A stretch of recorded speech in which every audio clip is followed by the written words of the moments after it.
and we find that there are many teachers.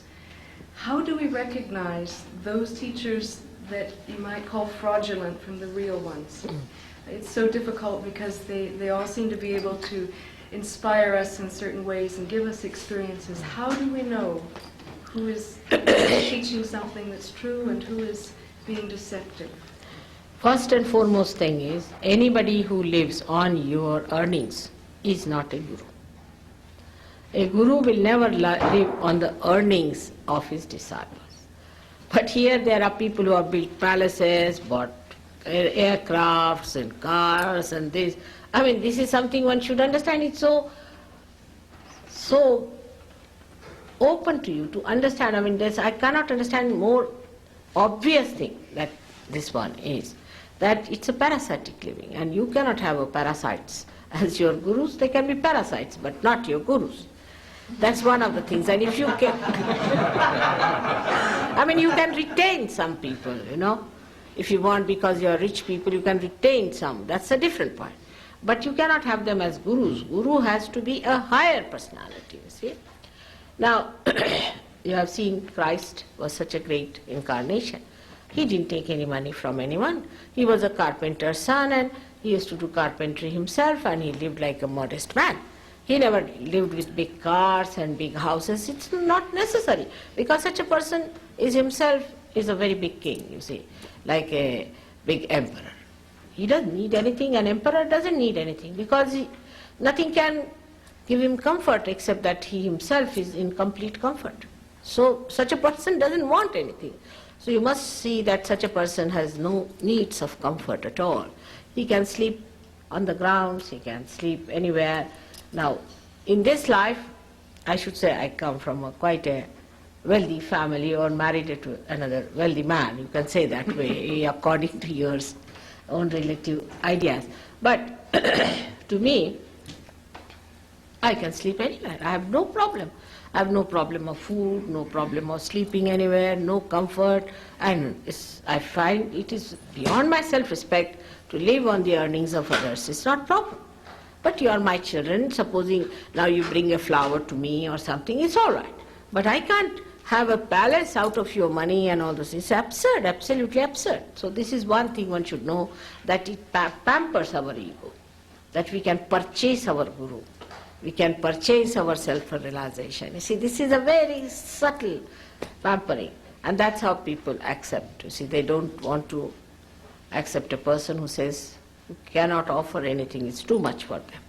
Or maybe that, secondly, could be that people think that if you pay something, then you get attached to it, you go through it, whatever it is. Say you have paid for a ticket, and you find that the whole play is horrid, you can't bear it, but you have to go through it because you have paid for it. That's a human nature, you see.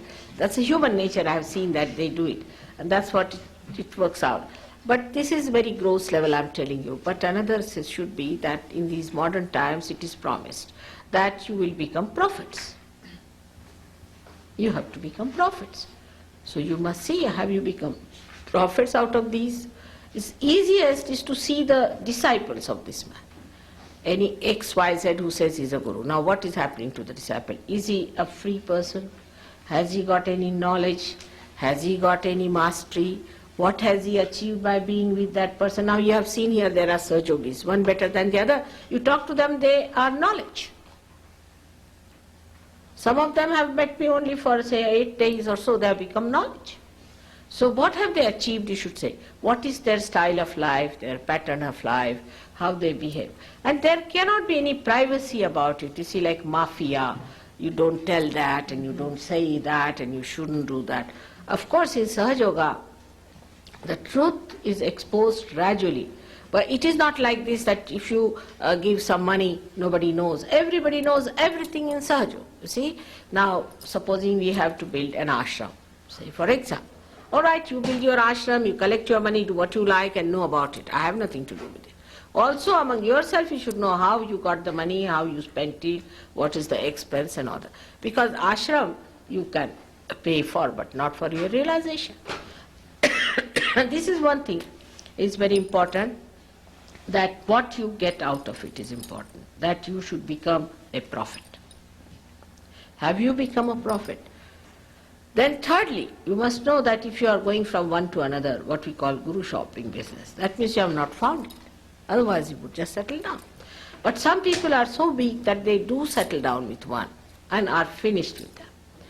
You must always see the people who go to these gurus, what have they got? Have they got that transformation? Because this is the age of transformation. Mataji, what about teachers or gurus who produce miracles? You go to a guru who will materialize something out of the air and say this is divine. That's This is all jugglery. It's all jugglery. And also, you see, now supposing somebody says, I produce a diamond. Now these people come from India. Why don't they solve the financial problem of India?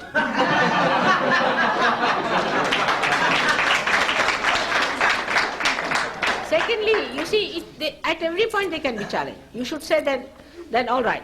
One gentleman came to me and said that he gave me a diamond. I said, why you? How many diamonds you have? He said, hundreds. Then I said, why did he give you? You should give to your driver who hasn't got a diamond. You see, that is what it is. So it is all jugglery. You should see those who materialize. What have they given you? They have to give you something eternal. If they talk about God, God is not going to give you diamond. Which God has given diamonds to people? Have you heard of anyone giving diamonds? No. So you should ask for something which is the highest, which is the supremost. Now the fourth thing, which is very important, that whatever experiences you get, for example, some people start just like jumping, some start shouting, some start behaving like animals, and they say, oh, that's what is coming out, you're taking out, you see. They feel very bad, they get horrible diseases, they get into troubles, and they get into pains and all sorts of things and contortions. They say, now your subconscious is coming out. Nothing has to be brought out. That's one thing you must know. The subconscious, as I told you, is on the left-hand side, and the supraconscious on the right-hand side. What you have to do is to ascend in the center and come up. Above your head is the superconsciousness. And when you become that, then you develop collective consciousness. So those who want you to become like frogs, again, you must know that you are not going to become frogs anymore now. That's not anyway evolution. The evolution has to go higher, not becoming frogs or earthworms, you see. And if you start crawling, it is simple mesmerism. Anybody mesmerizes can do these tricks, you see. It's simple mesmerism. And then to believe that now you are surrendered and all that is all nonsense, you see. It has no meaning to realization. In realization, you just become the master. You become the master of it.